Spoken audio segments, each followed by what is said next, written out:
What's up, YouTubers? Here with a Honda Odyssey, and I'm going to show you in case your 12 volt is not working right here. Either of these two, you may have a few things going on. First thing you want to do is come over to the footwell of your driver's side, and you're going to have this panel right over here. Just take it, put your finger in there, pull it off, slide out, and this will reveal a panel of fuses. Next thing you want to do is take a look at the fuses, and what you're looking for is fuse right here. Right here you have the fuses. You're looking for this fuse right over here. You're just going to take this fuse out. That's one fuse. You just simply do that by pulling it out. I don't have anything to grip the other side with, but all you do is pull this fuse out, and that is one fuse.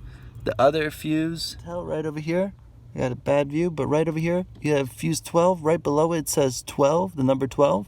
It's a 15 amp fuse.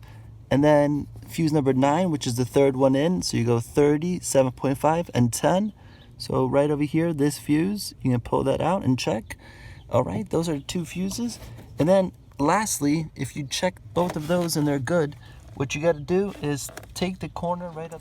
All right, so I'm trying to finish this off because I was trying to show you where the relay is. So as you saw before, it is this fuse and this fuse right over there.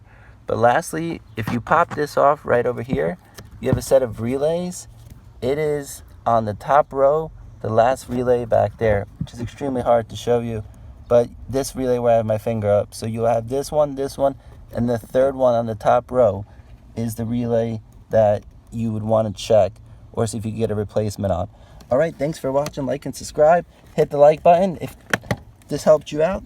Thanks for watching. More to come.